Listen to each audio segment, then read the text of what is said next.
En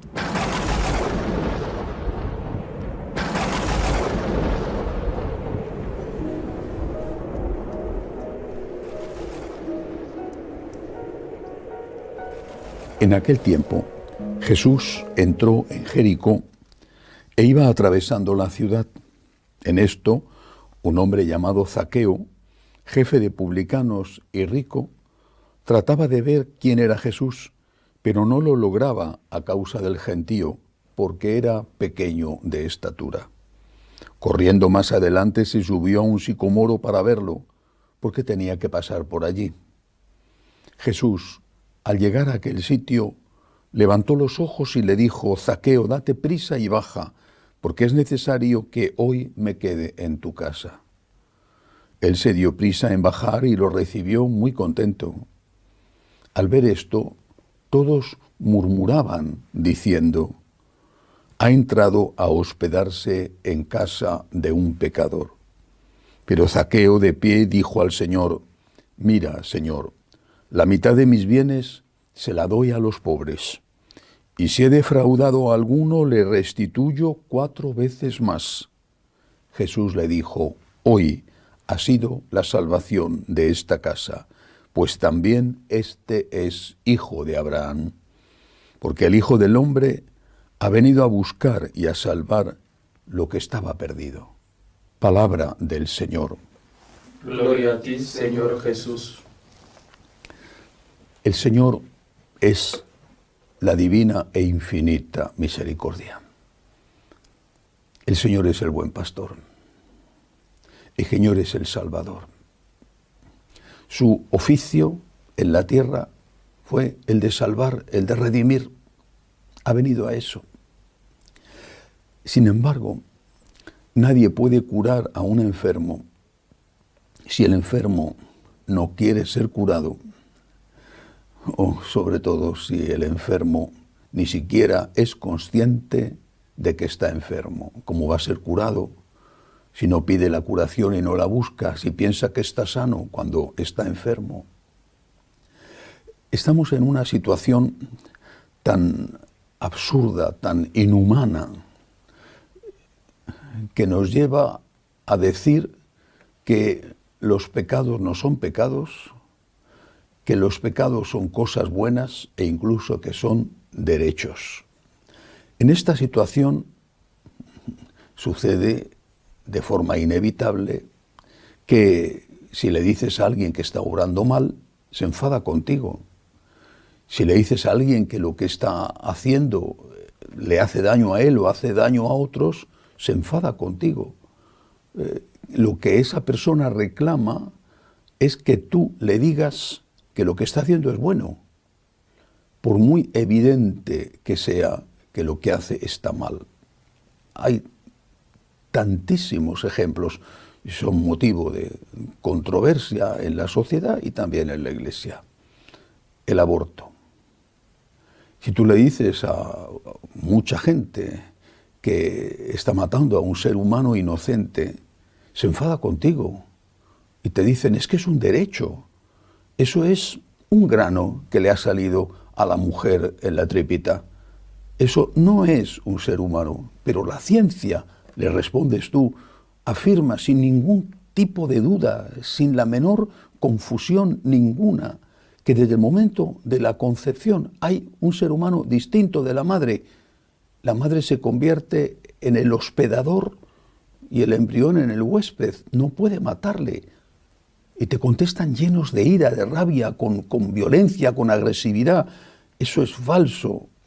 Por más que la ciencia diga una cosa, ellos insisten en negar la evidencia y se enfadan y te atacan y te insultan. Quieren hacer el mal y que tú digas que el mal es no solo un bien, sino incluso un derecho. Y así pasa con el resto de las cosas. Por ejemplo, las relaciones sexuales están conviviendo. Homosexuales o heterosexuales están conviviendo y no solamente conviviendo compartiendo piso como hermano y hermana, sino conviviendo como pareja. Están conviviendo. Y tú les dices, si son católicos, les dices, esto no está bien. No puedes tener relaciones sexuales fuera del matrimonio. Se enfadan, se indignan, te insultan, te agreden. Por supuesto, un ateo o un hinduista, un musulmán tendrá sus propias leyes, pero se lo dices a un católico. Esto no está bien, esto no puedes hacerlo, esto es un pecado. Está en juego la salvación de tu alma y además no solamente el futuro, sino hasta el presente. Eso no es una relación estable. Agresividad contra ti. Porque ¿qué es lo que quieren? Quieren que les digas que eso está bien hecho. No ya que es un derecho, como en el caso del aborto, porque ese sería un derecho universalmente reconocido, que ya hoy, que cada uno puede vivir con quien quiera al margen de cualquier tipo de ley humana o divina, sino que consideran una ofensa que tú les digas que eso está mal. Eso es un pecado. Y podemos seguir enumerando situaciones siempre dentro del sexto mandamiento. El tema de la masturbación, la pornografía y por supuesto en otros ámbitos, la droga, el alcoholismo.